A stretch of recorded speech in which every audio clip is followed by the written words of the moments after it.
Hi, everyone. Good evening. Nice to see all of you here tonight. Thanks so much for coming. I'm really looking forward to this conversation, and I know many of you are as well. So, Sheryl, let me start with you because I want to explain sort of your relationship with Adam. And I know you and Dave got to know Adam.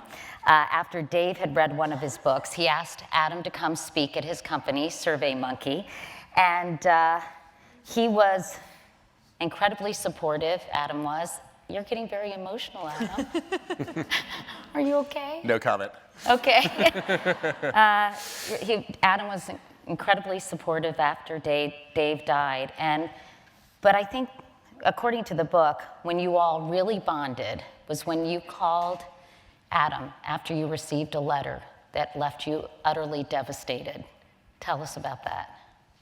It was a few weeks after Dave died, and you know, a lot of people, Adam kept saying even before that, you kept saying it gets better. But it didn't feel like it would ever get better. I felt like there's a void closing in on me. My brother-in-law, Rob, described it as a boot pushing on his chest. And you've been through it. Grief is really overwhelming. I felt like I wasn't gonna live through a day, a minute, a week. And then I got this letter from a woman who I know she meant well. She was older, she lost her husband. And what she wrote was, I wish I had something to say to you, but I don't, because it's been years and it really doesn't get much easier. And a friend of mine lost her husband 10 years ago and it doesn't get easier. And I was not strong enough to read that letter. And actually, I'm sitting on the stage with the two people I called. I called you, Katie, and you were a dear friend, and you told me she was wrong. Not particularly helpful either. No, it was very helpful. No, wrong. No, I was helpful. She wasn't. Right. She was wrong and unhelpful. Yeah. But she meant well, you know, and I'm still grateful that she took the time to write. She was trying, and I learned something important after that. And I called Adam, and Adam said she was wrong. And then the next day, when I was at my son's football game, you know, Adam lives in Philadelphia, I live in California, Adam walked in. And I said, what are you doing here? Like, what are you doing here? You're on like the football field in Palo Alto. And he said he needed to tell me in person that this wasn't true and that it wasn't going to be true for me. Adam, tell me what else you told Sheryl when you saw her on that football field.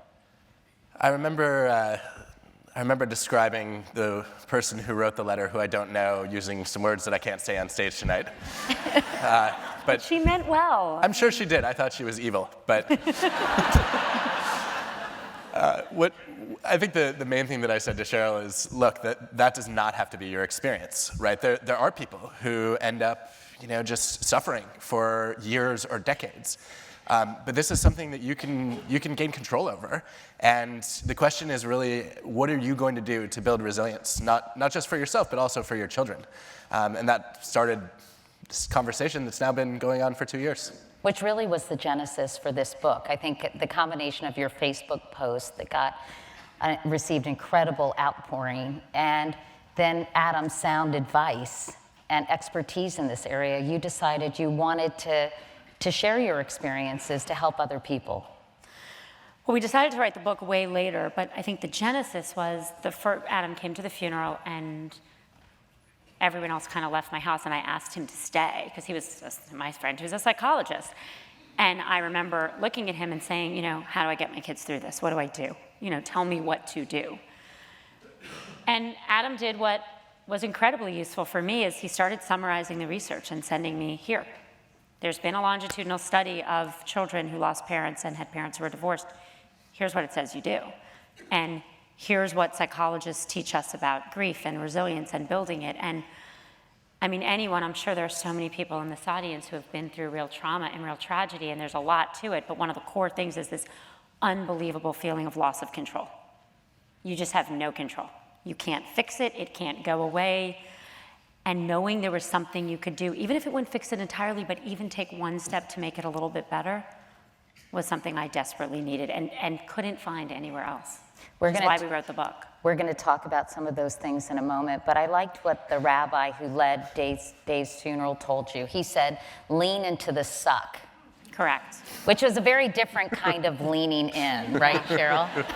I looked at him in shock. I said, that wasn't what we meant.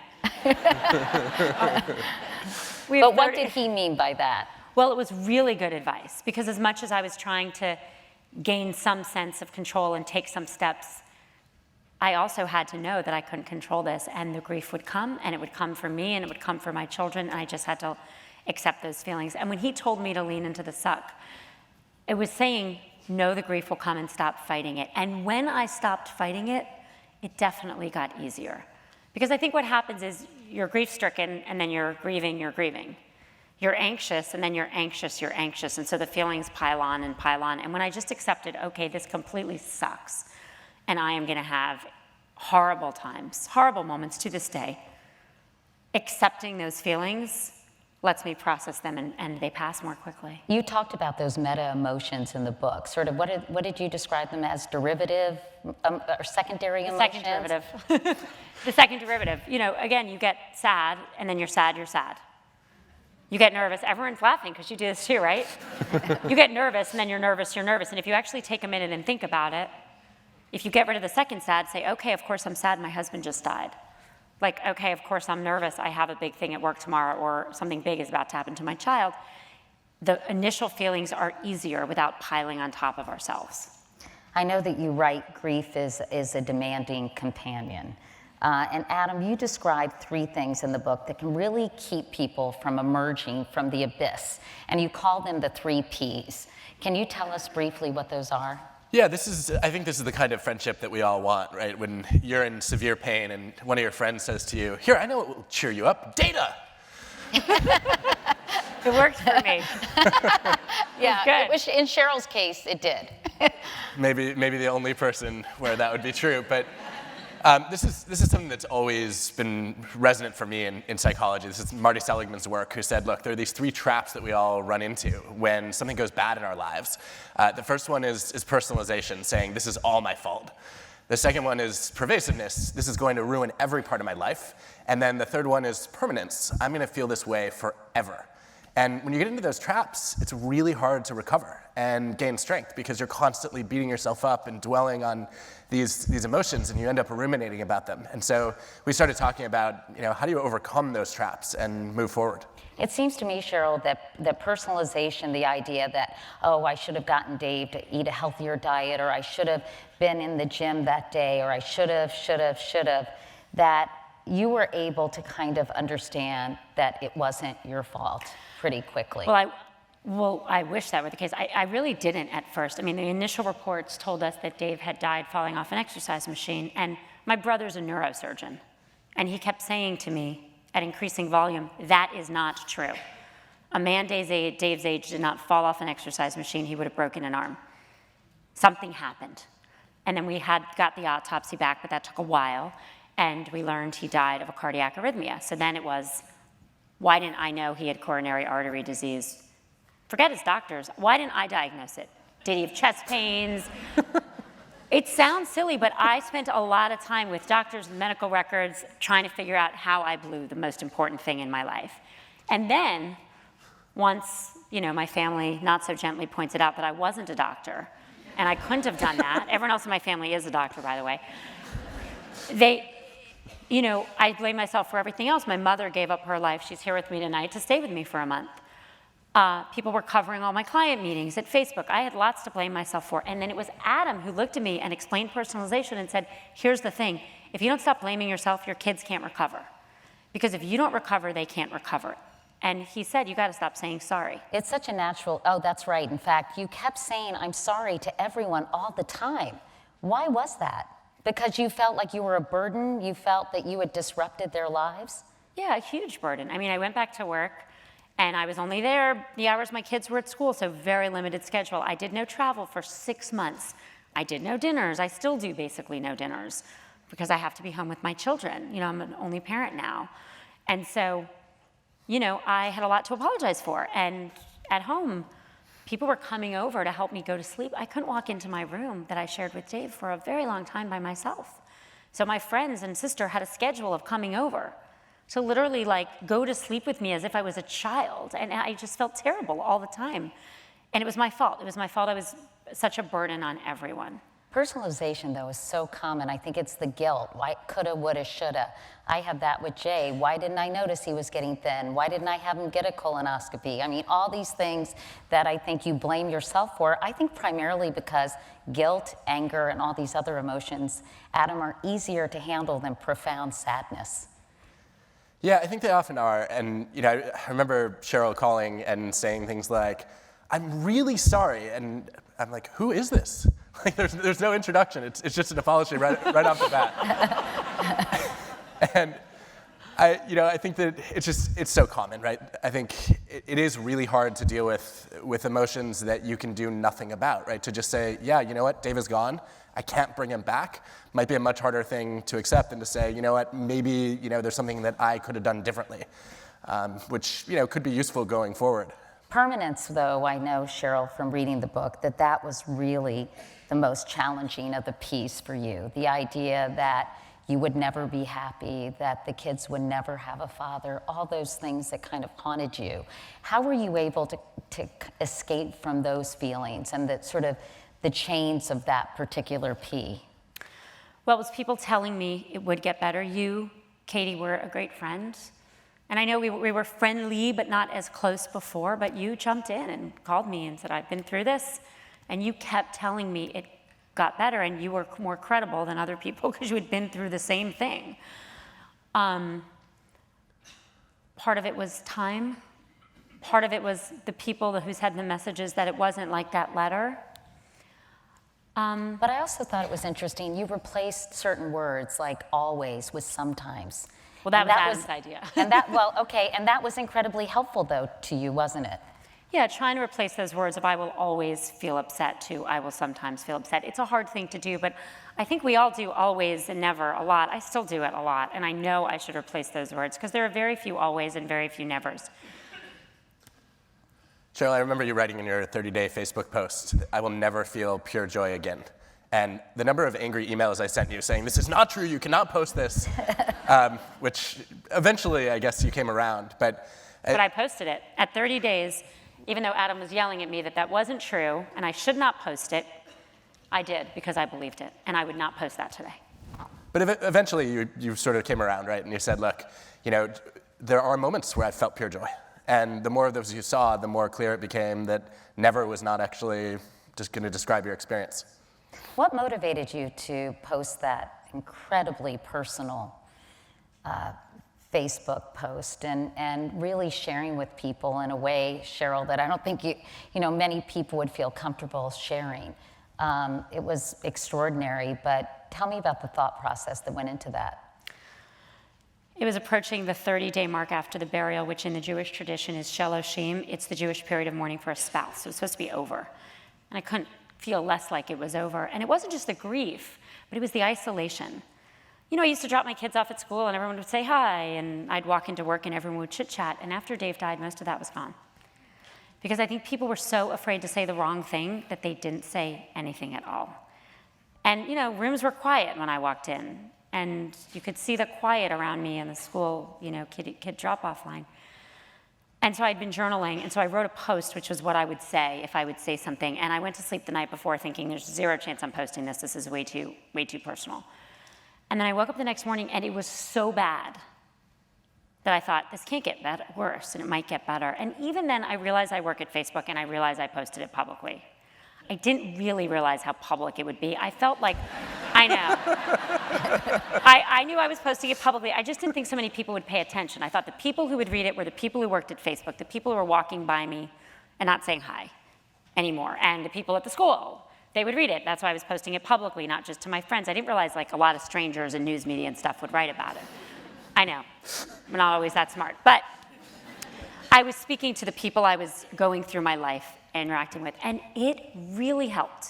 Despite how broad it was, and that was uncomfortable at the time, a friend of mine at work told me that she had been driving by my house and not coming in for a month, almost every day. And she started coming in.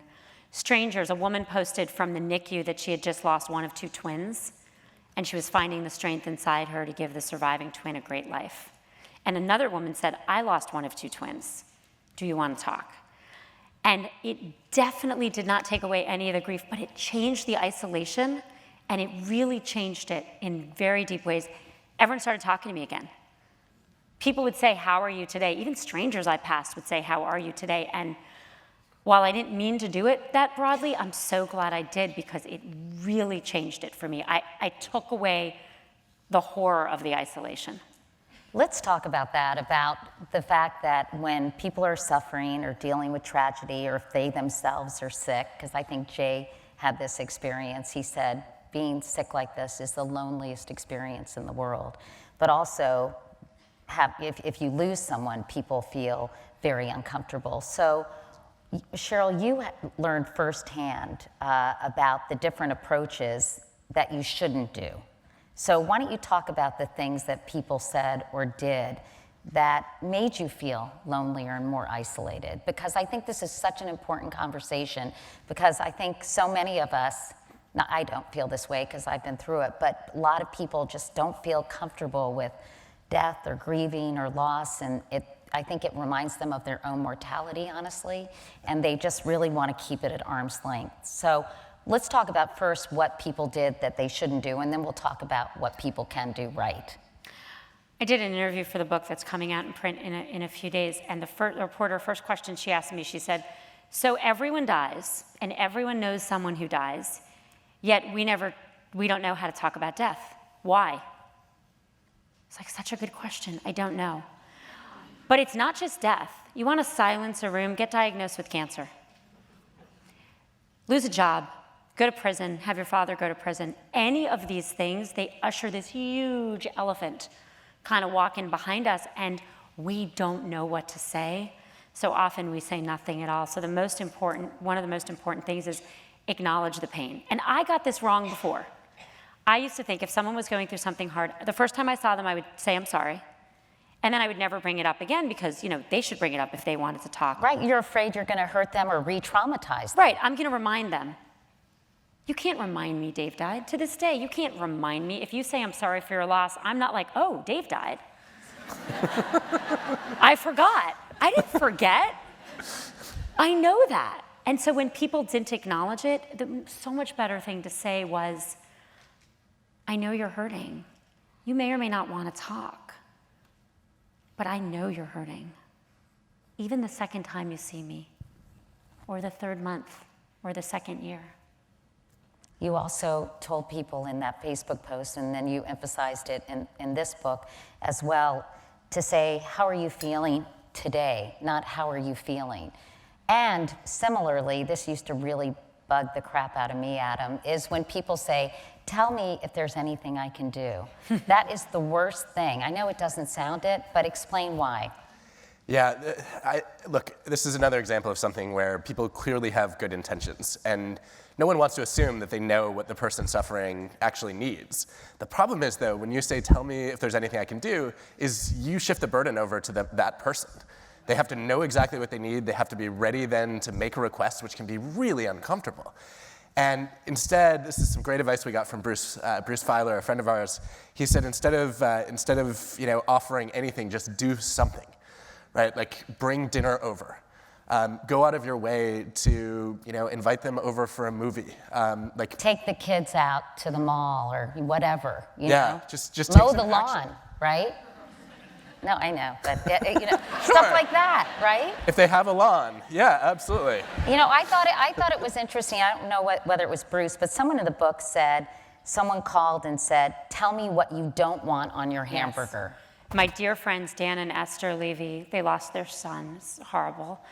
And they were in the hospital with him for months. And one of his friends texted and said, "What do you not want on a burger?" And showed up with a burger. Another friend texted and said, "I'm in the lobby of the hospital for a hug for the next hour, whether you want one or not." And this is amazing. A friend of mine read the book last week. I gave her an early copy, and she is a friend who's not a good friend, a distant friend, whose 4-year-old was in the hospital with leukemia. And she said before she read the book, she would have done nothing because she's not that good of a friend with them. But she read the book. So she went to the toy store. She bought a big stuffed animal. She read this story. She went to the lobby. She texted the woman and said, "I'm in the lobby with a gift in case you want to come down, or I can leave it here. I'll be here for 15 minutes. And the woman said, no, no, please come up. And she went upstairs, they gave the gift to the 4-year-old, and she said the mom was crying behind the 4-year-old the whole time and mouthing the words, thank you. And it wasn't a close friend. And she said before this, she would have not stepped that boundary. But because of this, she said, I can show up and do something. Having said that, some people said things that were just very strange. Like the one woman on the 1-year anniversary of Dave's death said, aren't you over this? You should be over this grieving thing. You should be over this grieving thing, yeah. Yeah, no, people... She should get together with the lady who wrote you the letter. But I've made made mistakes too. I mean, I've stuck my foot in my mouth too. I think the worst thing for me was not when people said the wrong thing, but they didn't say anything. And I've heard that over and over again. You called them people. The no question askers yeah, he or calls something? it that, yeah.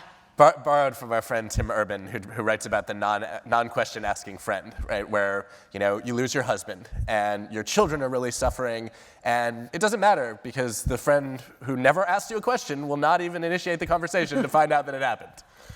What else can people do? I know that your dear friend said, use the we. We will get through this together. That small change, instead of you will get through this, to say we will get through this, was incredibly comforting to you. It's huge, and it named the book. My friend Phil, dear friend of mine and Dave's, we were at his 50th birthday party when Dave died. Came back, and there was a father-son activity, and we came up with someone to sub in for Dave, but I was so distraught, and I said, I want Dave to go with our son, and he said, well, option A is not available. But then he put his arm around me and he said, so let's just kick the shit out of option B. And it was we. And he always said we. Other people said, you're gonna get through this. He always said, we are gonna get through this. That is the most powerful thing you can do. By the way, can we get rid of all these father, daughter, mother, son, all that stuff? Because it's so obnoxious and awful for people. When Ellie was in 3rd grade, they had a father-daughter dance, and she was 6 when Jay died. So I went up to the school and I said, listen, not just for me, there's another single mom who I think the father was never really in the picture. There's another little girl whose father died of cancer. Can you please get rid of father-daughter dance? Can we rename it? Like Special Friend. Carrie wanted to bring Brad Pitt. I said he wasn't available. So anyway, they said no, and I was so upset, and I said, why not? They said it's a tradition. I said, so was slavery. You can get rid of it. So, but I think, did you talk to your school about the whole notion of this obsession with this father-daughter, father-son Yeah, thing? no, I had the same thing. It never occurred to me that Father's Day was hard. Never occurred to me that there are a huge number of kids growing up without fathers. Father's Day is brutal every year, and it just keeps coming. The Girl Scout father-daughter dance is brutal. These things are brutal. And did you find they were sensitive, though, to that? I mean, to this day, on Father's Day, all my friends want to be with us, and I won't be with anyone else because I feel like by showing up, my children and I ruin anyone's Father's Day. And so on Father's Day, it's just the 3 of us, and it's brutal. Do you talk Now, about are they going Dave? to cancel Father's Day? No. Do you talk about Dave on Father's Day? Because I know it's been very important, Sheryl, for you to keep Dave's memory alive and to talk about Dave very freely to the point where sometimes it's made people feel uncomfortable. Well, on Father's Day last year, we went to a camp called Project Avery, which is a camp for children whose parents are incarcerated. And so it's another way of losing a parent, and our incarceration rates are horrific in this country, and a lot of people are losing parents. And I wanted my kids to feel connected to other kinds of loss, and I think that was one way of getting through the day, and I'm sure over the years I'll find others. Let's talk about confidence, because I know, I think probably you're one of the most confident people I know, but your confidence was shaken after Dave died. Why do you think that was the case? Is that sort of because you're a classic overachiever and you didn't feel like you were doing grief well? No, I mean, it was actually one of the more surprising things that happened is that, I had not experienced grief, but I'd read about it. So when the anger came, I wasn't shocked, even though more of it came than I would have expected. When the sadness came, at least I'd heard of that. But what totally surprised me is it completely destroyed my confidence in every other aspect, and I wrote Lean In. I had studied confidence at work. I was supposed to understand it. But I went back to work and I could barely get through a meeting without crying.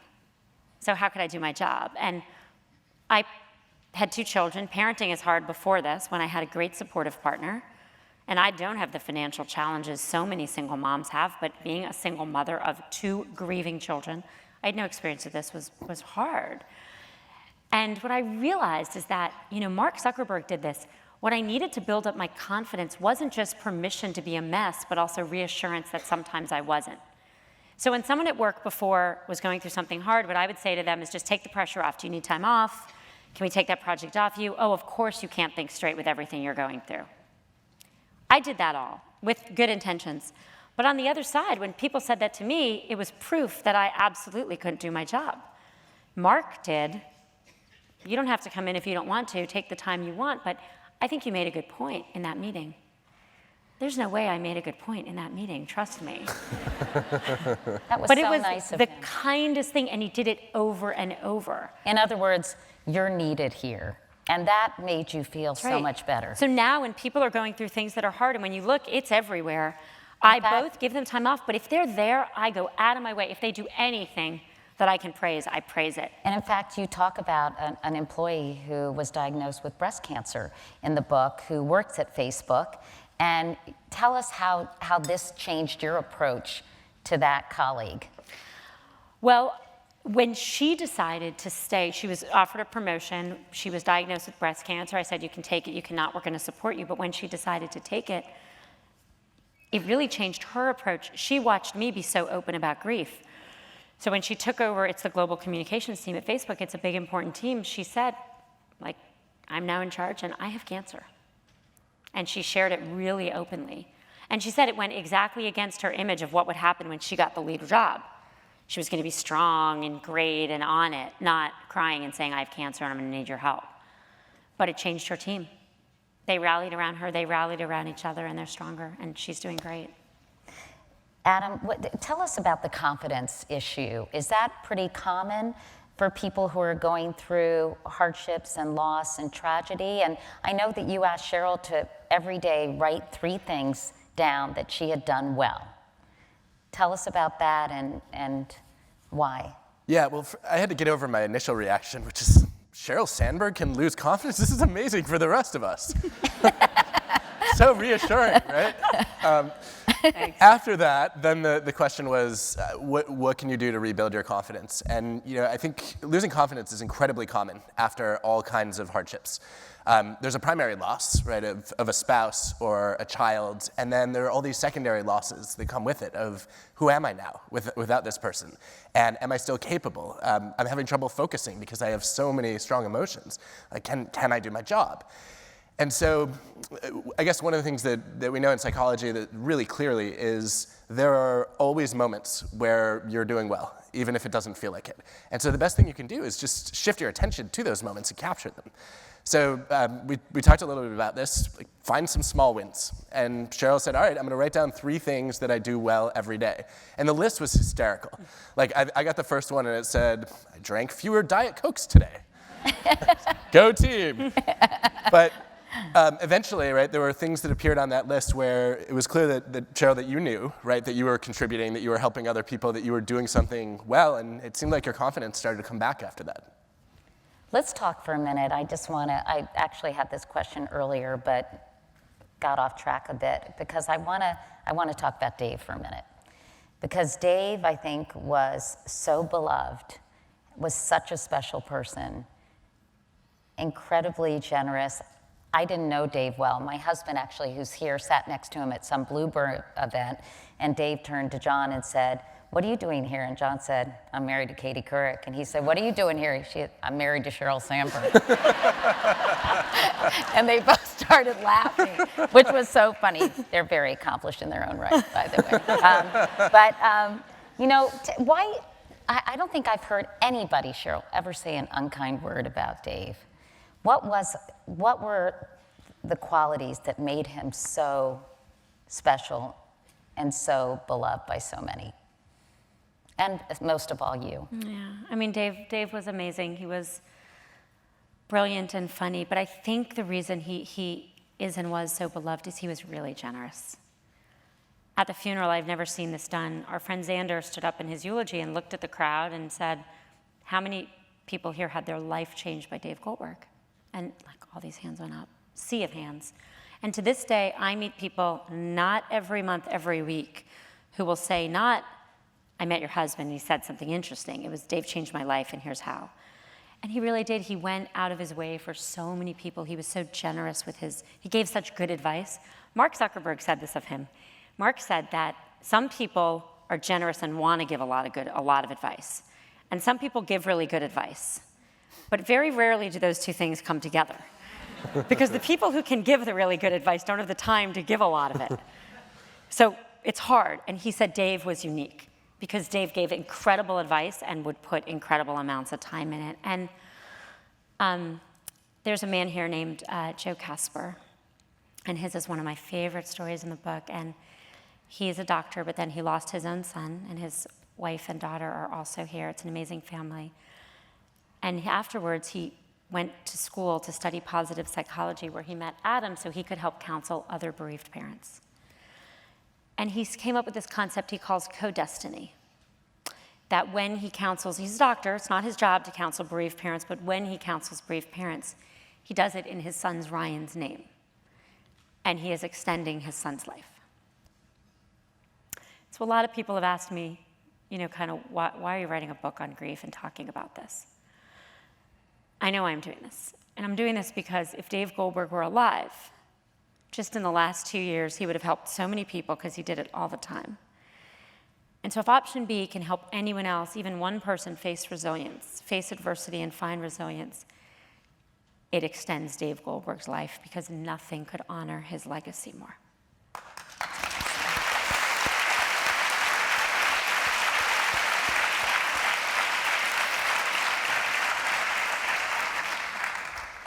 Your kids were 7 and 10 when Dave died, and I know you flew home from Mexico. You write about it in the book, and it's a gut-wrenching and heartbreaking scene. How could it not be when you have to tell your kids that their dad has died? So, I mean, you had to do that too. Yeah, but Ellie was 6 and Carrie was 2, so it was a little different.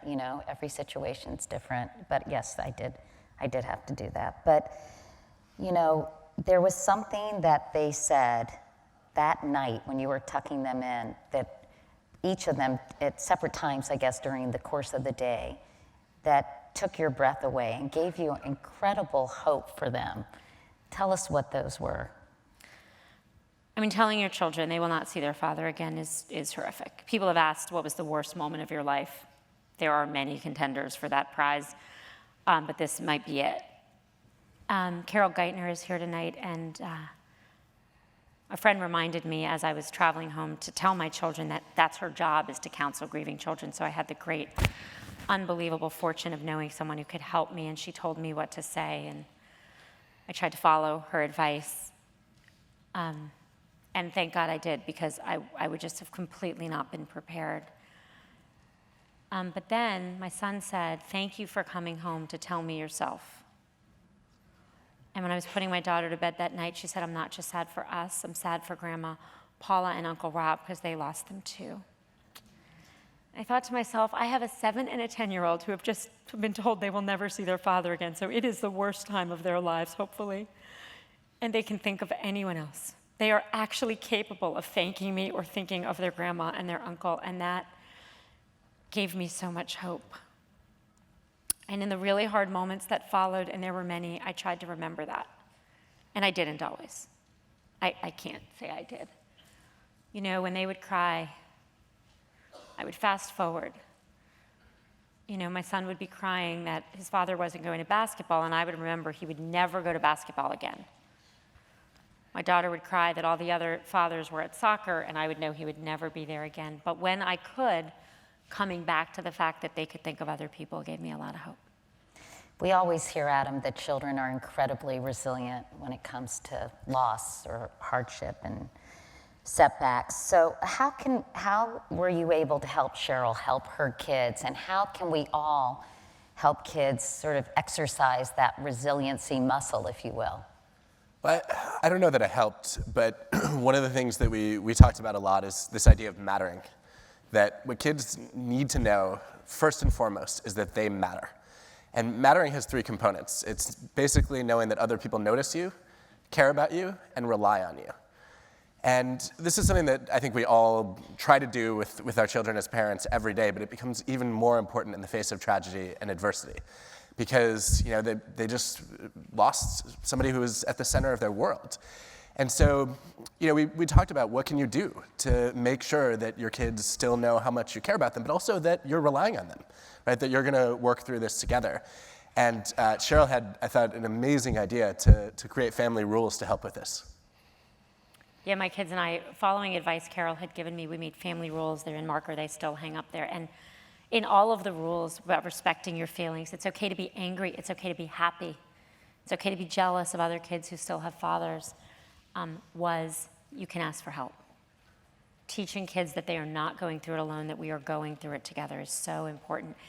And it's not just important in trauma. This is important every single day as we teach our kids to try to grow up and face whatever adversity they will face. One chapter in the book is called, by the way, how are your kids doing today? And have you noticed, how have you seen them? You talk about post-traumatic growth, which is an expression I'd never heard, which I really love. And how are they doing now? And are the sad moments a lot more infrequent than they were? Oh, definitely, compared to the beginning. Crying and screaming, we couldn't get through an hour. Post-traumatic growth is how we go through trauma and we grow. There are ways in which we grow, and Adam and I can talk through them. But one of them is that we gain perspective. We see things for the perspective they should have, and I would not wish this on my children or anyone else, but they have it. The other day, a few weeks ago, my son's basketball team lost the playoffs. And a lot of the little boys were upset, a couple were crying, and I looked at my son, I said, "Are you okay?" And he goes, "Mom." This is 6th grade basketball. I'm fine. They don't know. Now, do I want him to have that perspective? No. But is it perspective? Yes. And being able to celebrate the good and keep the bad in perspective is a very, very valuable lesson. And we've talked a lot, not just about post-traumatic growth, but about pre-traumatic growth. Yeah. Really preparing kids for adversity, right? Making strong kids, is that it? I think it's part of it. I think, though, the basic question is, can you learn some of these lessons without the trauma? Right, so Sheryl, you've spoken a lot about how much gratitude you feel today that you didn't have before. And the question is, can you get to that sense of appreciation for life without having to have lost someone? And this is why we wrote this book. So can we take the lessons that people do learn in trauma and give them to people who don't face the trauma? So gratitude. So it is the most counterintuitive thing in the world to lose your husband and feel more grateful. I thought I should look for positive thoughts, and one day Adam looked at me and said, "You should think about how things could be worse." Now, Adam is literally one of the most brilliant people I've ever met, but I looked at him like, "You are a total idiot. My husband just died, and nothing could be worse." And he said, "Well, Dave could have had that cardiac arrhythmia driving your children." And in that moment, I sat up, I'm like, "I'm good. Kids are alive. I'm fine." I literally was like, "I'm okay." And the question is, can we appreciate life? What would I do to give one day and go back and live it with Dave? How would I appreciate that day? I can't have that. But I can appreciate this day. I can appreciate your friendship and Adam's friendship, and that we're all here talking about this.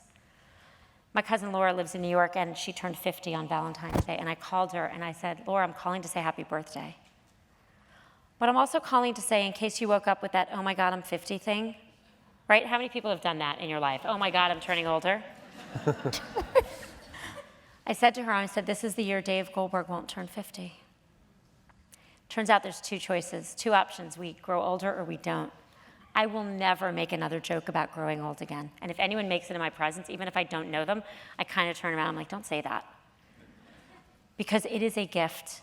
And I appreciate life in a way I never did before this happened. And the question is, can people do that who haven't experienced the trauma? And we believe they can. And in fact, I know with your kids, you had a tradition of sort of asking about their best and worst moments. And you still do that, but now you've added gratitude to that list for the children.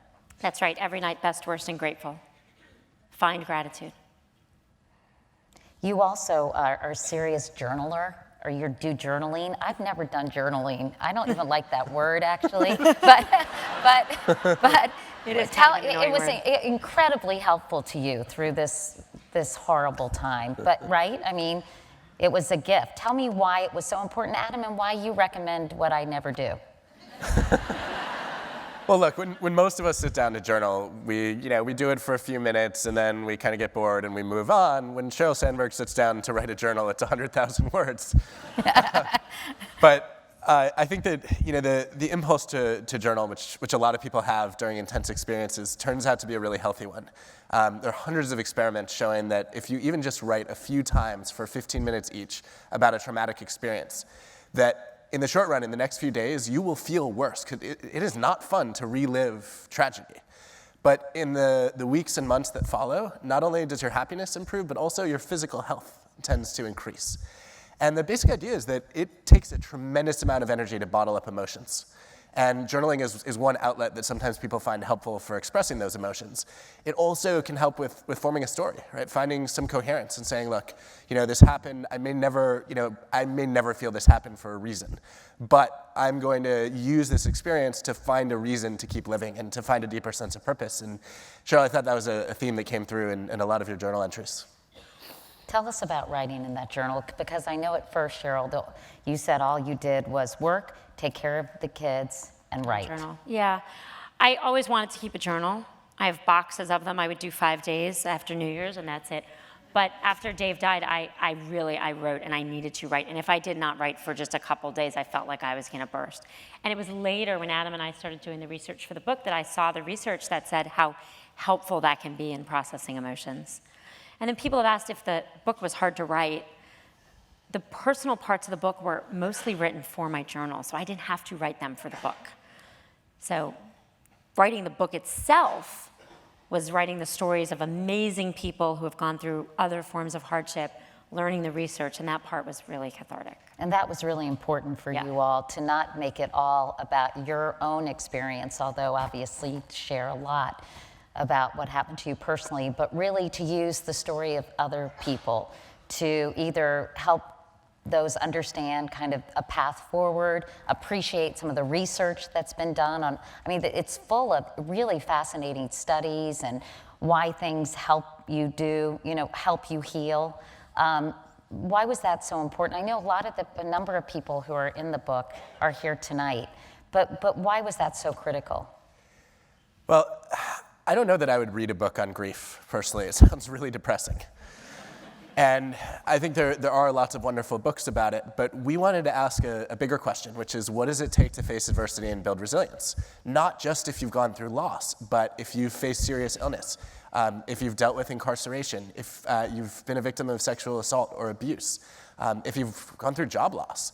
And we feel like, of course, everybody ends up sort of struggling or grieving in their own way, in their own time. But there are some commonalities across those experiences, and what we learn about building resilience from one of them can be applied to lots of others. We also, there was just a lot of people who opened up spontaneously when we started working on this project. And Sheryl would call and say, I just had the most incredible conversation with a friend of mine. It's like, well, we shouldn't be the only people who know this story, right? This is something that everyone should learn about because it gives you so much hope, and it also, gives you some ideas for things that you can do. You also have a chapter called, I think it's Taking Back Joy. Is that the name of the chapter? And Sheryl, you tell a very poignant story. I think we can all kind of put ourselves in your shoes in some ways, where you were at a bat mitzvah, the daughter of a childhood friend, and a certain song came on, and there was a certain high school crush there. And tell us what happened next. So it was about 4 months after Dave died, and a friend and I went onto the dance floor, and I danced, and like a minute later, I just burst into tears. You have to say what song it was. It was September by Earth, Wind & Fire, which I know makes me a little I old, mean, but that's a I good don't know. song. I think it creates the yeah. But I literally kind of collapsed, and he had to kind of take me outside, and I couldn't figure out what was wrong. And what I realized was, oh my God, I was happy for 1 minute. And then I just felt so guilty. How can I be happy? Even though it was 4 months later when Dave was gone. And what I realized was that I needed permission. My brother-in-law called me right around then with tears in his voice. He was crying on the phone, and he said, all Dave ever wanted was for you and your children to be happy. Don't take that away from him in death. And I think that when we think about being there for people, and a lot of this book is about what we do for other people who are going through adversity, we think about holding them while they cry, bringing dinner to the hospital, but we forget the other side, helping them come back to work and build up their confidence, giving them permission and experiences that are joyful. Because we all deserve those. And we are hoping that option B gives people permission to feel joy, no matter what's happened to them, no matter what mistakes they've made, no matter what life has handed them, that on the other side there's laughter, there's friendship, there are moments when we can feel joy, and we can notice those and live those. One sentence resonated with me: survivor guilt is a thief of joy. And again, we talked about guilt earlier, Adam, but it is very damaging in terms of being on the road to recovery, isn't it? Yeah, the day after that dance where Sheryl broke down in tears, she brought her kids to Philadelphia to visit my family, and my wife and kids were there sort of, trying to figure out how to be supportive, and she said, I feel like I'm not happy. And I was like, Sheryl, of course you're not happy. Like, you have not done a single thing that brings you joy in the last 4 months. You've been taking care of your kids, and you've been working, and you've been journaling, and that's literally it. And it was such an interesting thing to hear, like, okay, so, why is this making you feel so guilty? Well, she got over the I could have saved him, but then it's the, like, why am I still the one that's here? And, those feelings just overcome any joy that you might find moment to moment. And I think, some of finding joy again was actually taking back things that were joyful before. And actually, Sheryl, I learned so much from this, the way that you said, look, here are the things that, that we used to do with Dave that made us happy, and we're not going to lose those. Yeah, we decided after I realized, I think when we think about happiness, we think about the big stuff. We're going to get a promotion, have a baby, take a big trip. Happiness, Adam taught me this, it's the little things every day and noticing them. And so after this experience where I realized this, I started taking things back. We started cheering for the Warriors again. Dave and I, in our family, we played Settlers of Catan a lot. Everyone in Silicon Valley does. People out here may not, but if you don't, you should. But Dave and I had been playing the last time I saw him, and so that was put away. And I took the board out without saying to my kids and said, who wants to play? And they all said they did. And then we took out the pieces, and Dave was always gray. And my daughter took gray. And my son said, you can't be gray. Daddy was gray. And I said, yes, we can. If she wants to be gray, we do that in Dave's honor. And I realized, watching TV, playing Scrabble, these were the things I did with Dave that brought me joy, and I wasn't doing any of them because they were going to remind me of Dave, and so I took them back. You also one write, by one. You also write, Sheryl, that humor is the third rail of grief, and that, again, you felt a little guilty, but that at times, even early on, humor was so helpful to you. Even the day of Dave's funeral. Sorry. Don't be sorry. There's actually something. There's actually sort something. of weird, isn't it? No, I actually think it's meaningful that you're saying that, because I think we all live these experiences over. I find it very touching. Okay, thank you. The day of Dave's funeral. Good. Well, you are. And also, you told a funny story about when I think your sister-in-law. You all were upstairs in your room crying, and then you made a joke. You guys had very different tastes in movies and television, I think, you and Dave. Yeah. So what did you say to your sister-in-law? I said, well, at least I don't have to watch Dave's bad TV anymore. And then I gasped. And actually, the first joke I made, Adam reminded me I made it, because I guess he heard me made it. A friend of mine walked in. He was an ex-boyfriend who now dates men, married a man. And he walked in and I said, well, this is your fault. You were supposed to be straight, we were supposed to get married, and none of this would have happened. And gasped. Both of those times, it is a really good joke, right? But I gasped. Because joking, but you know what? There's a reason people tell jokes at funerals, and now I know what it is, which is that that joke gives us that 1 minute of release.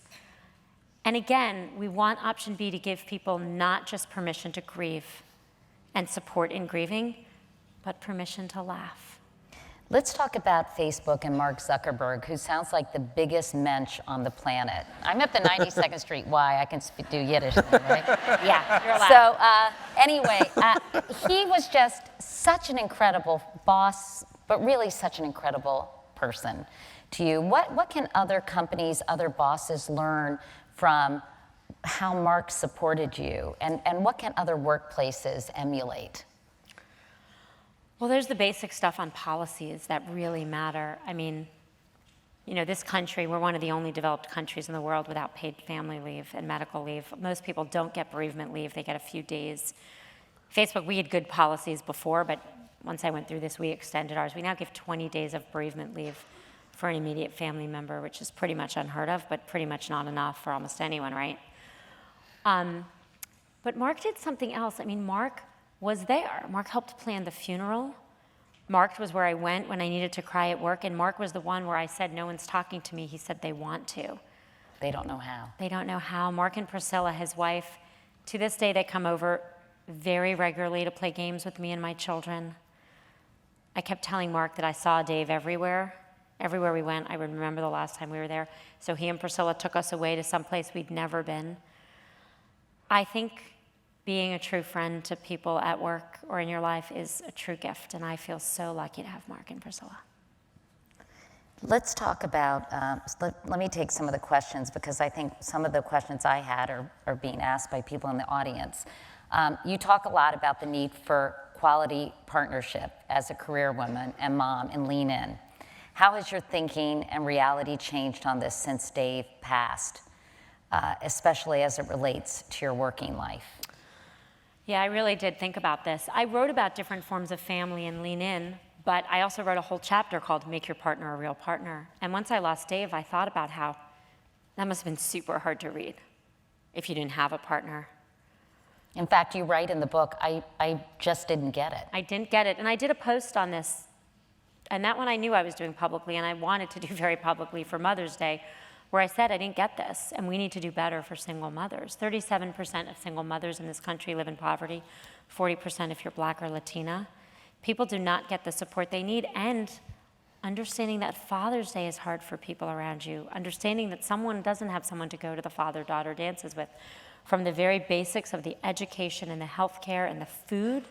Huge numbers of people, you've worked on this and I've worked on this, have food insecurity in this country. The basics to the kind of emotional support, I don't think I understood this fully, and I wanted to publicly apologize.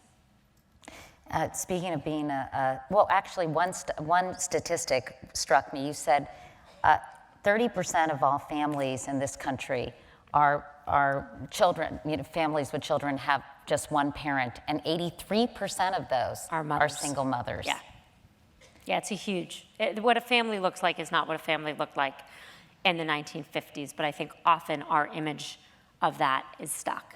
And I think mine was, and that's the family I was in, but no longer. You mentioned a single mother, and you are a single mother, and obviously a lot of your focus has been on being a good mother, but also I think you're very much like I am, Sheryl. Your parents are lovely, they're here tonight, happily married, have been married a long time, and you're what we call the marrying kind, just like me. And well, I mean, I wanted to be married. It took me a long time, but this is not about me.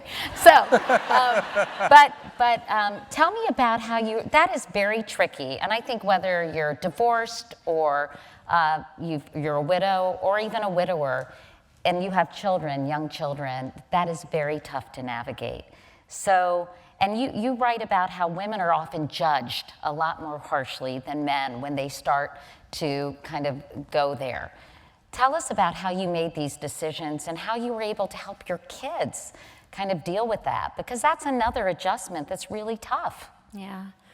You know, when people date after losing a spouse, it's worth remembering it's not a choice they made. I know who I wanted to spend my life with, and I don't have that choice. I was lucky. The people that talked to me about it were actually my mother-in-law and brother-in-law, both of whom said, we want this for you. And by the way, can I just interject, Sheryl, the passage about your mother-in-law, Paula, when you finally had the courage to go through Dave's closet and you found a particularly kind of ratty sweater that he used to wear a lot, a gray sweater. Mm-hmm. And I thought this exchange was so, I don't know your mother-in-law, but I love her anyway. Tell us about the conversation you had. It was incredible. So my mother-in-law, Paula, had lost her husband 16 years before she lost one of her 2 sons. And if anyone who's ever been through this, and we've talked about this, the cleaning out of the closet is just one of those things. We dread it, we put it off. Some of us do it sooner, some of us do it later. I did it a couple months in where I just could not walk by that stuff anymore. I did it with my mother-in-law and brother-in-law, and I broke down in that closet. And I looked at her and I said, how are you okay? How are you okay? This is your second closet. And she said, I did not die. She said, Mel did and Dave did. But I am alive and I will live. And she lives a very full life. She runs a nonprofit.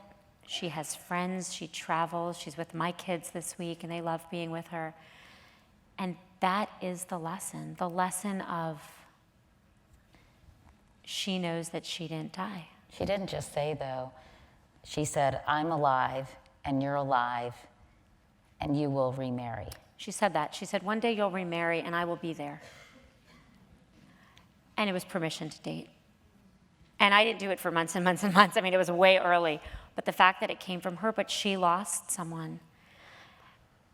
And I think, again, as we think about supporting people, we dry their tears, we help them get through the hard stuff, but give them permission and support to date, particularly if they're a woman and they want to.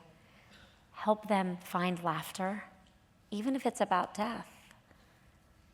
These are the things that make us human. These are the moments where we find our humanity and we find the joy. I knew early on, people told me that, and you told me this, that children feel guilty. Children feel guilty. It was one of the things Carol Geithner said. When they've lost a parent, they feel guilty being happy. So I told my kids right away, it was in our family rules, Daddy would want you to be happy. But it's hard to give that permission to yourself. That help people know it's okay to find joy. On what would have been Dave's birthday after he died, I went to his grave with my siblings and my parents and Paula. And I just looked at the grave, and it was such the most obvious basic lesson, but we are all headed there. Absolutely, we all die. And as I looked at all the tombstones, Jewish graves tend to be pretty crowded, so you can see the dates all there. You know, some were young, some were older, and those differences almost seemed not as significant. But you have that feeling of, I only have so many days left. And I hope everyone here walks out of here and just lives a little bit more. I always say everyone's terminal. No, lovely, positive thought. I'm just looking through some other audience questions. Do you think women are judged more harshly when they move on after a loss? I know that online they had some few choice words for you when word got out that you were seeing someone. And I know that you brought a date to a family wedding. And somebody at the wedding said, I'm so glad you're finally over Dave's death. Yeah. I think one of the biggest lessons for me is that all of these things exist together. There's an amazing man here named Joe Primo. He runs a group called Good Grief, and he's on the Option B advisory board. And what he was saying to me earlier today is that people think things are too black and white. That grief is bad and recovery is good. He said grief can be good because we learn lessons.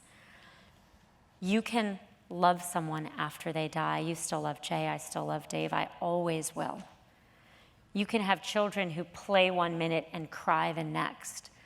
That because of, Joe said this, because of the joy we have the sadness, because of the sadness we have the joy, and we actually wouldn't have one without the other.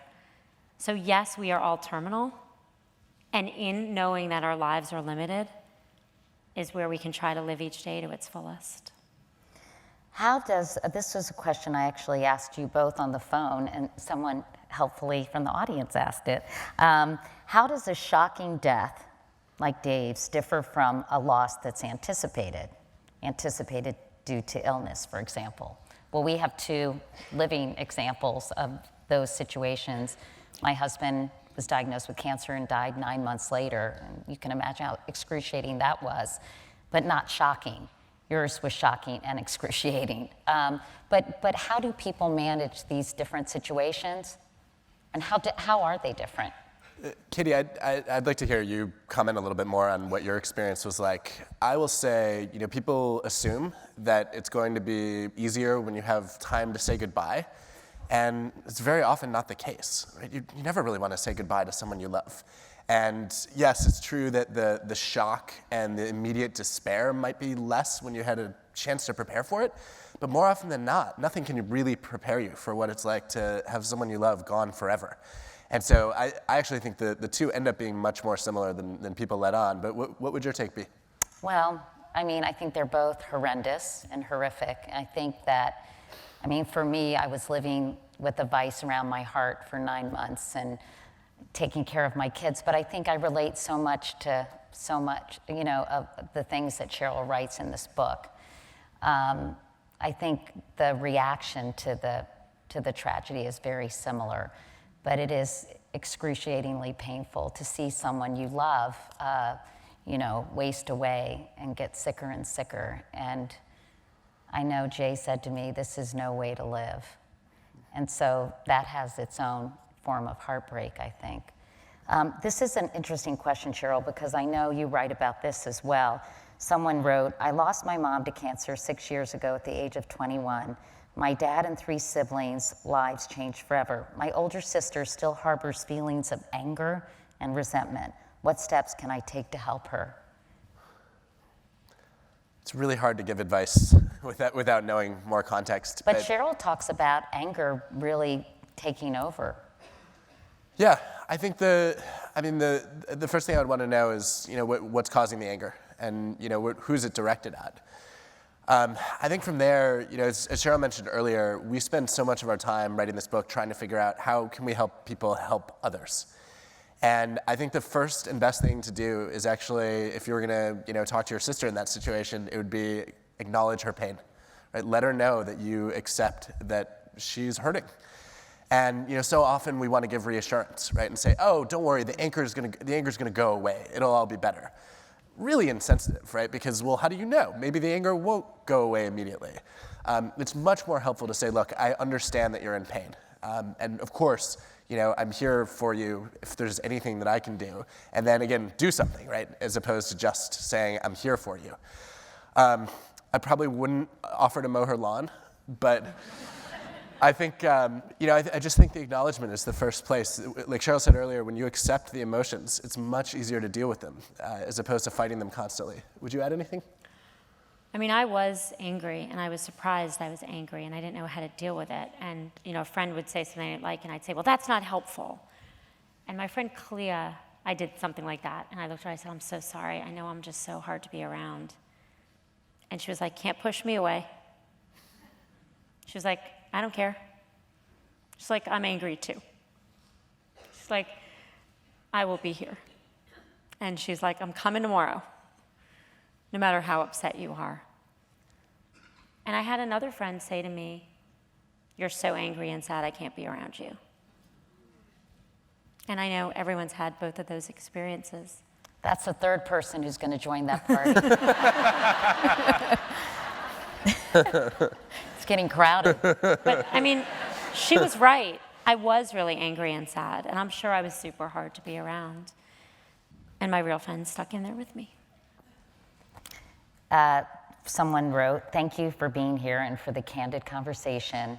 Her question is, How has being vulnerable, honest, and open with friends helped in this process? And really with everyone, Sheryl, not just your friends.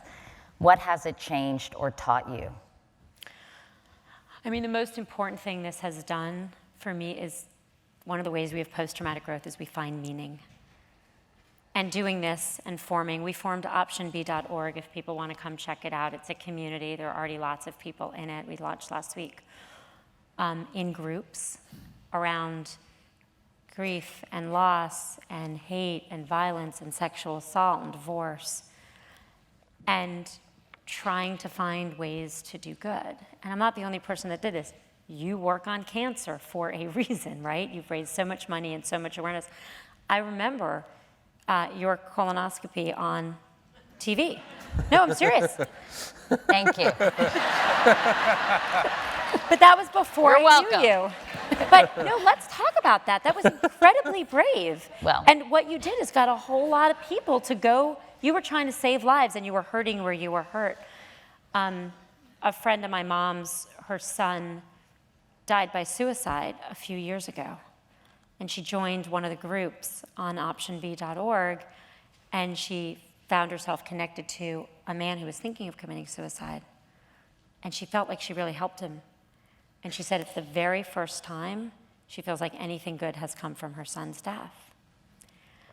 And so I think we try to find meaning. And these Option B groups that you're establishing, really kind of like the Lean In community in a way. You're trying to connect people to help each other. Is that the primary goal of what you're going to do beyond the book itself?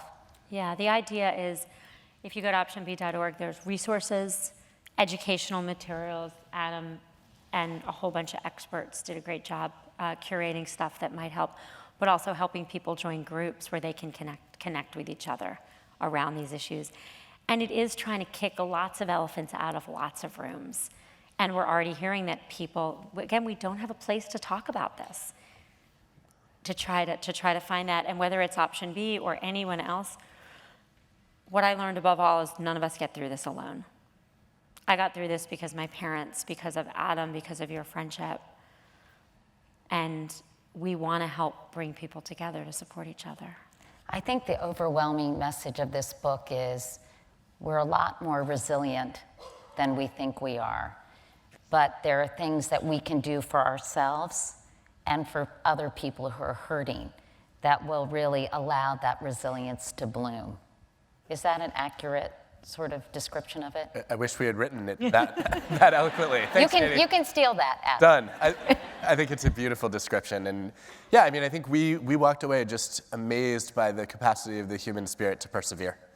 And you know, we wanted to try to explain to people how that happens and how we can help others do it.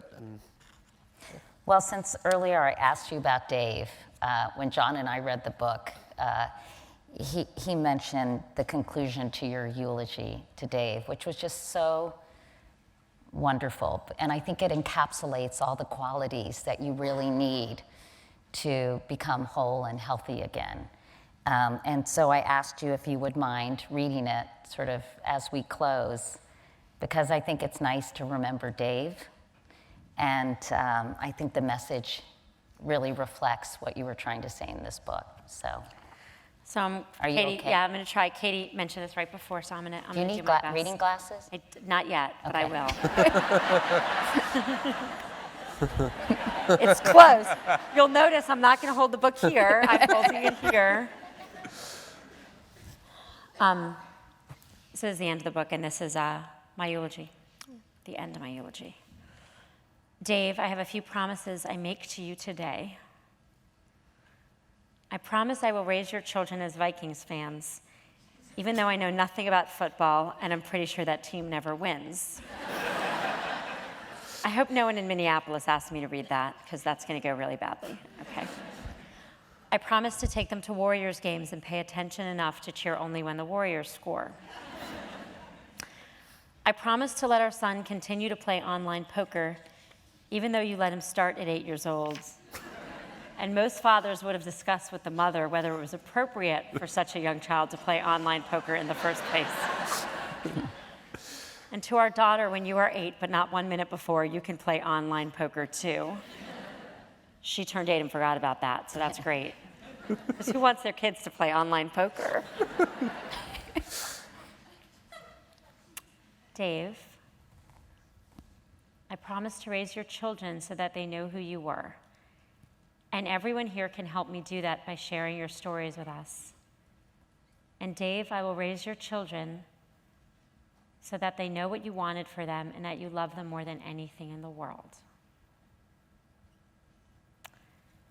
Dave, I promise to try to live a life that would make you proud.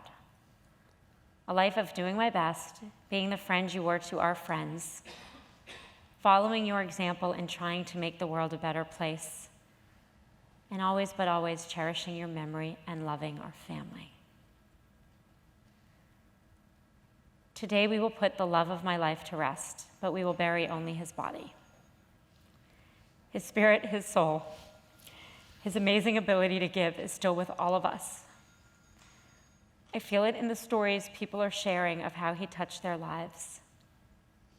I see it in the eyes of our family and friends, and above all, it is in the spirit and resilience of our children. Things will never be the same, but the world is better for the years Dave Goldberg lived.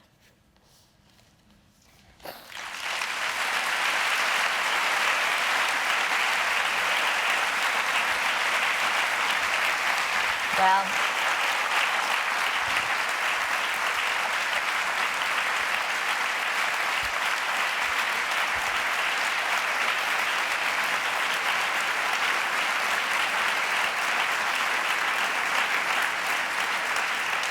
I was going to say, Sheryl, I don't know how well you're doing on the Vikings and Warriors part, but I think you're doing pretty damn well on all those other things. Sheryl and Adam, thank you both so much for coming to the 92nd Street Y and talking to us.